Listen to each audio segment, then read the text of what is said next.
Here বাহির করে হুয়ানা খুরেরে দিয়ানা প্রেরণা হিয়ারে খাবতি রোয়ানা প্রেমর জুপাখনা গীতেরে খুরেরে হিয়া নামে গেরে প্রণয়ের ছবি আঁকানা মনরে কুমনবোৰ হবনে পুৰাণ মোৰ চকুৰ ভাষাৰ কুৱানা গীতেৰে খুৰেৰে হিয়া নামে গেৰে। হাই ফ্ৰেণ্ডছ, মোৰ চেনেলৰ অন্য এটা ভিডিঅ'লৈ মই ৰূপীয়ে পুনৰবাৰ স্বাগতম জনাইছোঁ। আৰু আজি হ'ল মানুহৰ বিহু, আৰু মানুহৰ বিহুৰ বহুত বহুত শুভেচ্ছা থাকিলে আপোনালোক সকলোকে, আৰু আশীৰ্বাদ কৰিব যাতে দিনবিলাক ভালে কুশলে পাৰ হয় আৰু হাঁহি ধেমালি ফূৰ্তিৰ মাজে আপোনালোকৰ লগত সদায় এনেদৰে থাকিব পাৰোঁ। আৰু এতিয়া এয়া ধুনীয়াকৈ সাজি কাচি ওলাই ল'লোঁ, আৰু এয়া আমি যাবলৈ ওলাইছোঁ গহন উদ্যান, আমাৰ ওচৰতে আছে। তাত আজি সোণালী জয়ন্তী আছে, 50টা বছৰ পাৰ কৰা হ'ল তাত ফাংচন পতা। আৰু তাত যিসকল ব্যক্তিয়ে গুৰি ধৰিছিল আৰু যিসকল বয়োজ্যেষ্ঠ ব্যক্তি, আজি সেইসকল ব্যক্তিক সম্বৰ্ধনা জনোৱা হ'ব। আৰু সেই সম্বৰ্ধনা অনুষ্ঠানলৈ মোক মাকো মাতা হৈছিলে, আৰু সেইকাৰণে এতিয়া যাবলৈ ওলাইছোঁ মায়ে সম্বৰ্ধনা অনুষ্ঠানলৈ। গতিকে চাই থাকিব অনুষ্ঠানটো কেনেদৰে পতা হৈছে, আৰু অকণো স্কিপ নকৰাকৈ চাই থাকিব শেষলৈকে। ধন্যবাদ।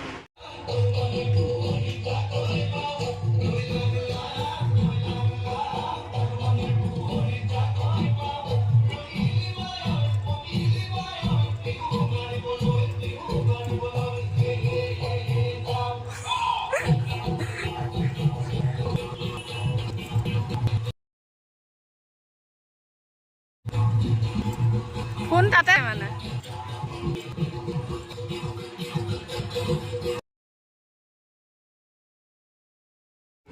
ৰবীন দাস ডাঙৰীয়া আছে আমাৰ মাজত। ৰবীন দাস লগতে মই আমাৰ যিসকল সদস্য আছে, আমাৰ প্ৰেক্ষাগৃহৰ ওচৰত আহি আহিব লাগে। যিসকল সদস্য আমাৰ মাজত আছে প্ৰেক্ষাগৃহৰ আহি উপস্থিত হ'ব লাগে। ধন্যবাদ।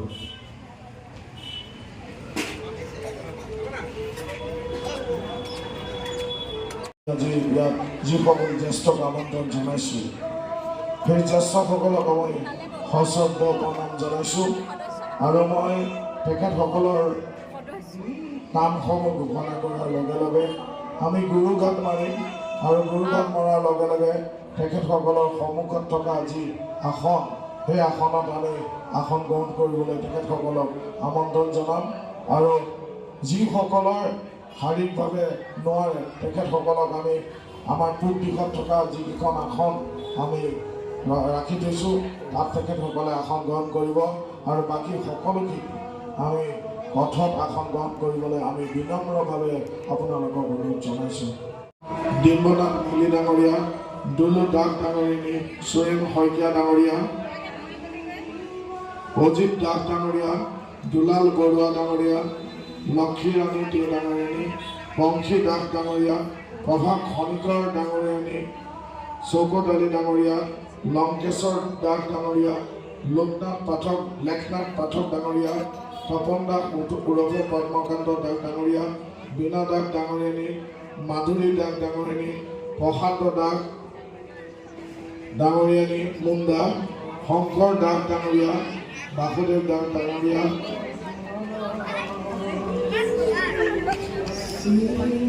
সৰু দাস ডাঙৰীয়া, ৰূপেশ্বৰ বনিয়া ডাঙৰীয়া, পুতুল বৰা ডাঙৰীয়া, কুশ দাস ডাঙৰীয়া, কৌশিক ডেকা ডাঙৰীয়া, বিনম্ৰ দেৱনাথ ডাঙৰীয়া, ললিত দাস ডাঙৰীয়া, দীপালী দাস ডাঙৰীয়ানী, গুণলতা দাস। তেখেতসকলক আমি চকীটো আসন গ্ৰহণ কৰিবলৈ অনুৰোধ জনাইছোঁ। আমাৰ পূব দিশত থকা যিসমূহ আসন আছে তাত আসন গ্ৰহণ কৰিবলৈ আমি অনুৰোধ জনাইছোঁ।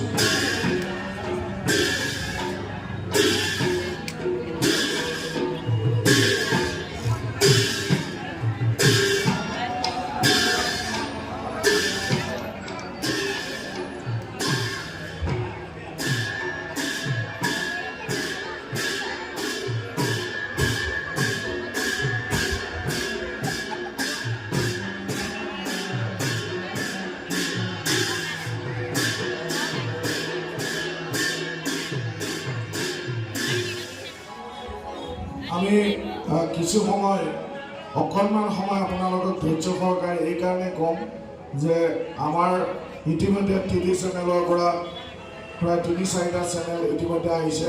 তেখেতসকলে অনুৰোধ জনাইছে অকণমান সুবিধা কৰি দিবৰ বাবে, আৰু ময়ো যিহেতু এটা টিভি চেনেলত কাম কৰোঁ, গতিকে তেখেতসকলে অকণমান আপোনালোকৰ ফটো সংগ্ৰহ কৰিব, আৰু সেইখন সময়তে আপোনালোকে এইটোৱে জাতিৰ যিটো জাতিয়ে কনিষ্ঠজনে জ্যেষ্ঠজনক কিদৰে সন্মান কৰে আৰু জ্যেষ্ঠজনে কনিষ্ঠজনক কেনেদৰে মৰম কৰে, গতিকে তাৰ বাবে আপোনালোকে ক্ষমা বিচাৰিছোঁ মই প্ৰথমতে।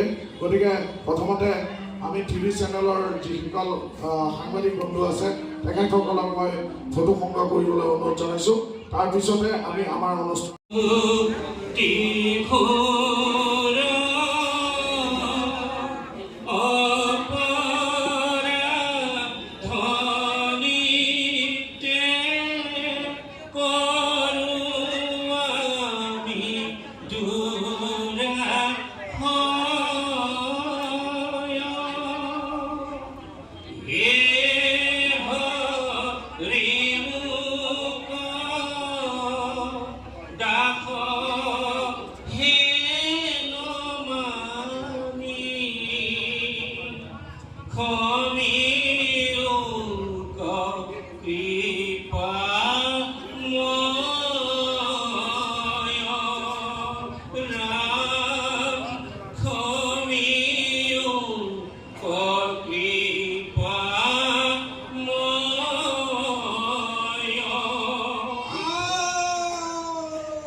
দিৱস কৰা পৰিত্ৰাণ প্ৰভু দিৱস কৰা পৰিত্ৰাণ হে প্ৰভু দেউ আজি প্ৰয়াত সত্ৰাধিকাৰ ঘন গোস্বামী পুৰণি উদ্যান আৰু লগতে সাংস্কৃতিক বিকাশ কেন্দ্ৰই আমাৰ বয়োবৃদ্ধসকলক মাতি আনি সন্মান জনোৱাৰ কাৰণে একত্ৰিত হৈছোঁ। সেই প্ৰভু যি উদ্দেশ্যলৈ তেখেতসকলে আমাৰ মাতি আনিছে সকলো কৰ্ম সুগৰূপে পাৰ হৈ যাব, তেখেতৰ শক্তি ভগৱান তেখেত প্ৰতিভা কৰি প্ৰাৰ্থনা জনোৱা হৈছে।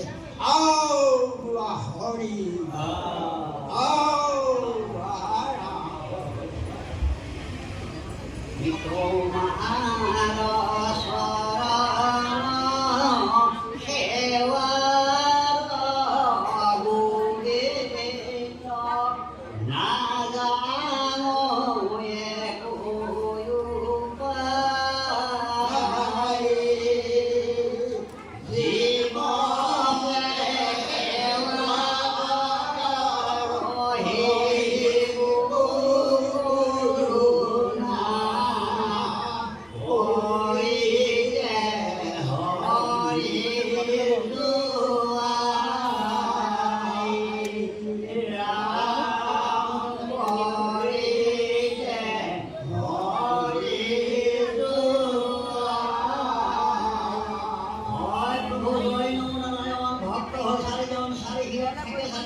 আজি মহনগাঁৱৰ সোণালী গাঁৱৰ উপলক্ষে ইয়াতে কিবা এটা অনুষ্ঠান লৈ দেখে, অনুষ্ঠানটো সুফলতা হ'বলৈ শক্তিমানৰ পৰা প্ৰভু ভগৱানে কৃপা কৰি এই প্ৰাৰ্থনা।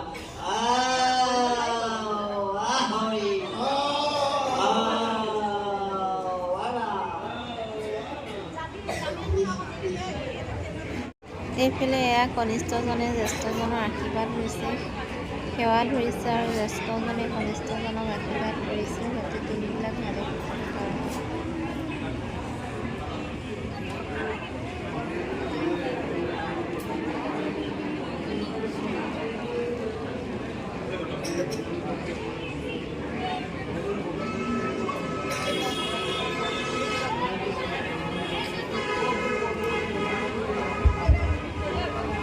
হ'ল। আমি সদস্যসকলক পুনৰ আমাৰ মঞ্চৰ সলাই আহিবলৈ অনুৰোধ জনাইছোঁ। আমি তেখেতসকলক সকলোৱে সেৱা ধৰিম আৰু আজি সম্বৰ্ধনা আৰু তেখেতসকলক জনাম। এইখিনিতে জ্যেষ্ঠসকলক অনুৰোধ জনাইছোঁ যাতে আমাক আশীৰ্বাদ কৰক, কিয়নো আপোনালোকৰ মঞ্চৰ সন্মুখত থকা এই যুৱকসকলে আজি প্ৰায় 1.5 মাহ ধৰি এই অনুষ্ঠানটো সজাই পৰাই তোলাৰ ক্ষেত্ৰত, এই অনুষ্ঠানটো এইদৰে গঢ়াৰ ক্ষেত্ৰত যথেষ্ট কষ্ট কৰিছে, দিনে নিশাই কষ্ট কৰিছে। গতিকে তেখেতসকলক আশীৰ্বাদ কৰক, তেখেতসকলে যাতে আপোনালোকক এইদৰে আগলৈ সেৱা ধৰিব পাৰে তাৰ বাবে আপোনালোকে শক্তি দিব। আৰু সত্ৰাধিকাৰ গণচন্দ্ৰ গোস্বামী কলাকৃষ্টি বিকাশ কেন্দ্ৰৰ এই যুৱকসকলে হওক বা আপোনালোকৰ এই ইয়াৰে একোজন একোজন সদস্য, গতিকে আপোনালোকে আমাৰ লগত একেলগে বাট দেখুৱাই দিয়ক যাতে এই অনুষ্ঠানটোৰ যোগেদি আমি এখন নতুন সমাজ গঢ়িব পাৰোঁ, যিখন সমাজত কোনো ধৰণৰ বিভেদ নাথাকিব, কোনো ধৰণৰ জাতি ধৰ্ম নাথাকিব, কোনো ধৰণৰ উচ্চ নিচ নাথাকিব। আমি একেটা ছাতিৰ তলত যাতে একেটা পৰিয়ালৰ দৰে গহন উদ্যানৰ পৰিয়ালৰ দৰে যাতে আমি বসবাস কৰিব পাৰোঁ তাৰ বাবে আপোনালোকে আমাক আশীৰ্বাদ কৰিব। আৰু মই সদস্যসকলক অনুৰোধ জনাইছোঁ যে আপোনালোকে আহক, আমি পুনৰবাৰ তেখেতসকলক সেৱা ধৰিম। আপোনালোকক আমি মঞ্চৰ কাষলৈ আহিবলৈ অনুৰোধ জনাইছোঁ।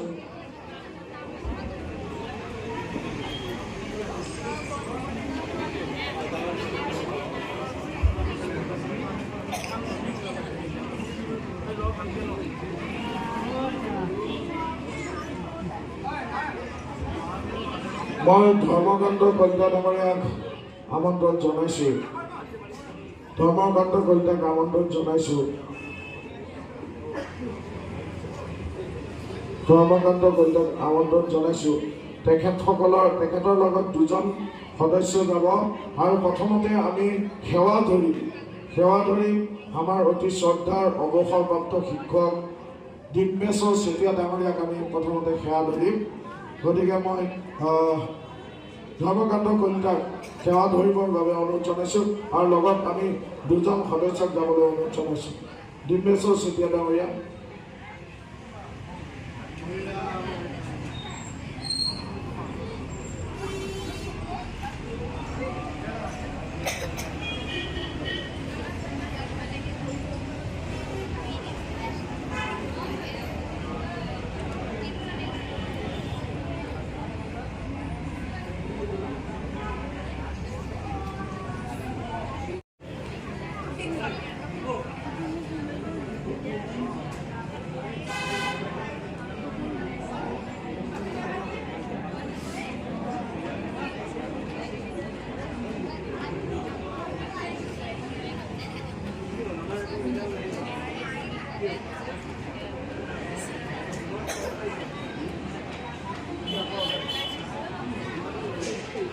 এইবাৰ আমি সেৱা ধৰিম আমাৰ শ্ৰদ্ধাৰ তুষেশ্বৰ বৰা ডাঙৰীয়া, সভাপতি গহন উদ্যানৰ সমাজসেৱক, অৱসৰপ্ৰাপ্ত অতিৰিক্ত উপায়ুক্ত, প্ৰাক্তন অতিৰিক্ত উপায়ুক্ত।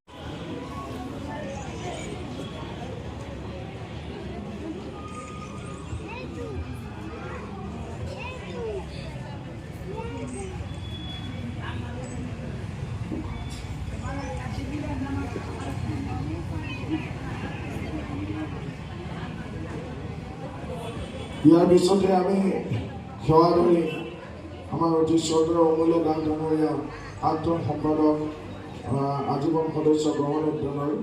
আৰু এই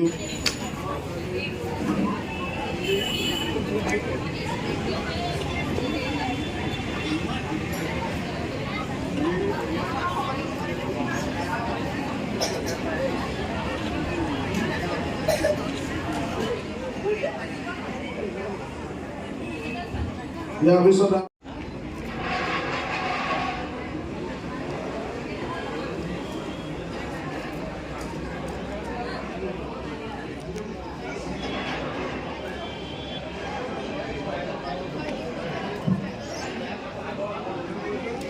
আমাৰ একদম সম্বৰ্ধনা পত্ৰ লৈ আহিছ, দেখুৱাই দিয়ক অকণমান।